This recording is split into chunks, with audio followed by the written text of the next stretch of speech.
Selamat sore semua, kami dari kelompok 13 akan membahas tentang fase equilibria. Yang beranggotakan, yang pertama Andreas Noval 06181011, dan saya sendiri Joe Fraser 06181042. Yang ketiga Muhammad Akil Sadar 06181056, dan yang terakhir Rohini 06181073. Timeline yang pertama pengertian, yang kedua prinsip kerja, yang ketiga mekanisme, yang keempat faktor yang mempengaruhi, yang kelima studi case. Yang pertama pengertian. Dari gambar grafik di atas, equilibrium phase adalah sistem yang berada pada suhu tetap dan tekanan tetap. Pada kondisi equilibrium memiliki energi bebas Gibbs yang minimum. Diasumsikan sistem terdiri atas dua fase dari sebuah zat murni pada keadaan setimbang karena jumlah zat murni akan konstan. Peningkatan jumlah yang ada dalam salah satu fase harus dikompensasi oleh penurunan setara dalam jumlah yang ada di dalam fase lainnya. Dan difusi, yaitu difusi adalah proses di mana suatu inovasi yang dikomunikasikan melalui saluran tertentu dari waktu ke waktu di antara para anggota suatu sistem sosial. Agar dapat terciptanya proses difusi, minimal dibutuhkan sebanyak dua zat yang pada salah satunya memiliki konsentrasi lebih tinggi atau biasa disebut belum setimbang. Difusi akan terus berproses, akan terjadi sampai seluruh partikelnya tersebar luas dengan memperoleh keadaan seimbang, yang dimana molekul tetap berpindah meski tidak ada perbedaan pada konsentrasinya. Next akan disampaikan oleh saudari Rohini. Oke, kemudian ada prinsip kerja. Next. Oke, prinsip kerja dari kesetimbangan fasa yaitu semisal sirup, air, gula itu terkandung dalam bejana yang ditutup dan kemudian larutan tersebut bersentuhan langsung dengan gula yang padat pada temperatur 20 derajat. Dan jika pada sistem kesetimbangan komposisi sirup itu adalah 60%, kemudian CHO 35%, HO-nya juga seperti dilihat dari grafik yang di samping, dan kemudian jumlah serta komposisi sirup dan gula yang padat akan tetap konstan dengan seiring jalannya waktu. Dan kemudian jika temperatur sistem tiba-tiba dikatakan naik hingga temperatur 100 derajat, maka kesetimbangan untuk sementara akan terganggu karena batas kelarutan telah dinaikkan menjadi 80% berat CHO yang dapat dilihat dari grafik di samping. Next. Oke, dengan demikian sebagian gula yang padat akan masuk ke dalam sirup karena kan tadi antara sirup dan larutan gula itu dicampur menjadi satu, dan sehingga sampai konsentrasi sirup tersebut akan mencapai pada konsentrasi yang namanya kesetimbangan, yang dimana berbentuk pada temperatur yang lebih tinggi. Contoh yaitu sirup dan gula ini yang itu mengilustrasikan di mana prinsip kerja kesetimbangan fasa yang menggunakan sistem cair dan padat.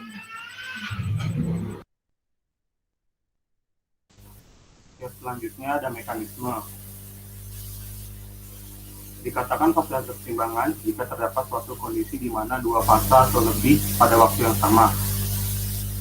Nah, pada suatu kesetimbangan fase, tekanan dan temperatur mempengaruhi suatu materi kesetimbangan. Jika terjadi perubahan tekanan di permukaan, akan mempengaruhi kondisi suatu fase dari zat. Contohnya itu pada air. Saat air didinginkan, akan terbentuk fase padat atau es dan cair. Saat berada dalam kondisi bersamaan dengan batas fasa permukaan dari es, maka fasa padat es dan cair akan berada dalam kondisi kesetimbangan. Ketika air dipanaskan, cairan akan menguap. Saat mendidih, uap air dan cairan bersama-sama dalam kondisi kesetimbangan apabila batas fasa adalah permukaan air. Selanjutnya ada diagram fasa air. Air dapat berada tiga fasa, yaitu fasa cair, padat, dan gas. Hal ini bergantung dari kondisi temperatur dan tekanan. Jika hubungan fasa ini bisa digambarkan pada diagram fasa kesetimbangan. Diagram fasa umumnya menggunakan parameter tekanan sebagai sumbu Y, dan temperatur sebagai sumbu X. Pada diagram ini terdapat 3 buah garis. Garis yang pertama itu dikenal sebagai garis beku, yang mana garis ini menjadi batas antara fasa cair dan fasa gas. Pada tekanan 700 msHg atau 1 atm, air akan membeku pada temperatur 0 derajat.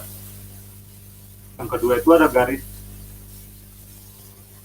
menjadi batas fasa cair dan fasa gas yang disebut sebagai garis PD. Titik PD ini bergantung pada tekanan di permukaan.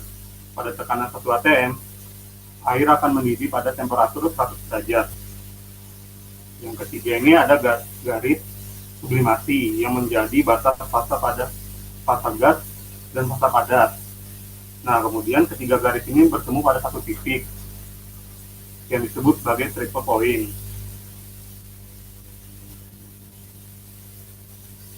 Nah, timbangan fasa dari suatu sistem harus memenuhi syarat sebagai berikut. Sistem mempunyai lebih dari satu fasa, meskipun materinya sama. Contohnya, pada daerah perairan atau danau, di pagi hari terdapat embun, yang mana air danau dan embun memiliki materi yang sama, yaitu air, tetapi memiliki fasa yang berbeda. Air danau memiliki fasa cair, dan embun memiliki fasa gas. Yang kedua itu terjadi perpindahan reversibel spesifik kimia dari fasa ke fasa lain. Perpindahan reversibel ini maksudnya perpindahan secara bolak-balik antara air menguap menjadi kabut dan kabut menjadi air. Yang ketiga, seluruh bagian sistem mempunyai tekanan dan temperatur. Oke, kemudian ada faktor-faktor yang mempengaruhi dari kesetimbangan fasa. Next. Nah, ada 3 nih sebenarnya faktor yang mempengaruhi kesetimbangan fasa pada difusi. Yang pertama itu lebih dari satu fasa. Dan kemudian adanya perpindahan reversibel, dan ketiga adalah tekanan dan temperaturnya sama. Next. Kemudian study case, yang dimana study case tersebut yaitu ekstraksi minyak bunga cempaka dengan metode hidrodistilasi dan hidrostilasi dengan aliran udara. Pada proses minyak atsiri terdapat 3 tahapan penting, yaitu fase equilibrium dalam kurung equilibrium phase, fase transisi atau transition phase, dan fase difusi atau diffusion phase. Fase equilibrium adalah terjadinya perpindahan substrat yang terdapat pada lapisan luar dari matriks. Perpindahan substrat tersebut berlangsung dengan laju yang konstan. Kemudian dilanjutkan dengan fase transisi, di mana tahap ini terjadi perpindahan massa secara konveksi dan difusi. Dan pada fase yang terakhir yaitu difusi, di mana laju ekstraksi berjalan dengan lambat, dan fase ini dikarakterkan dengan keluarnya ekstrak melalui mekanisme difusi. Pada proses ekstraksi, fase difusi sering dianggap sebagai tahap pembatas atau laminating step, yang dimana dilihat dari gambar di samping dengan keterangan nomor 1 yaitu labu leher, kedua pengatur daya, kemudian nomor 3 pengatur waktu, nomor 4 kondensor Liebing, nomor 5 corong pemisah, nomor 6 Erlenmeyer, nomor 7 kompresor, dan nomor 8 flow meter. Next. Adapun kesimpulan pada presentasi kami yaitu yang pertama, fase kesetimbangan adalah sebuah sistem yang berbeda pada suhu tetap dan tekanan tetap. Tekanan dan temperatur menentukan keadaan suatu materi kesetimbangan fasa dari materi yang sama. Kemudian yang kedua, prinsip kesetimbangan fasa dicerminkan oleh konstanta dengan waktu dalam karakteristik fasa atau sistem. Contoh sirup dan gula mengilustrasikan prinsip kesetimbangan fasa menggunakan sistem cair ke padat. Dalam banyak sistem metalurgi dan material, kesetimbangan fasa hanya melibatkan fasa padat. Dalam hal ini, keadaan sistem direfleksikan dalam karakteristik mikro yang harus mencakup tidak hanya fase yang ada dan komposisinya, tetapi sebagai tambahan jumlah fase relatif dan pengaturan spasial atau distribusinya. Next. Kemudian yang ketiga yaitu mekanisme kesetimbangan pada air dalam kurung H2O terjadi bila air didinginkan dalam suatu kesetimbangan, maka terbentuk fasa padat, yaitu es, dan cair berada bersama-sama dengan batas fasa adalah permukaan dari es. Saat dipanaskan, cairan menguap. Saat mendidih, uap air dan cairan bersama dalam kondisi kesetimbangan dengan batas fasa adalah permukaan air. Fase kesetimbangan terjadi jika terdapat suatu kondisi di mana dua fasa atau lebih berada pada waktu yang sama. Next. Kemudian yang keempat yaitu faktor yang mempengaruhi fase equilibrium, yaitu tekanan dan temperatur. Fase equilibrium dari suatu sistem harus memenuhi syarat berikut.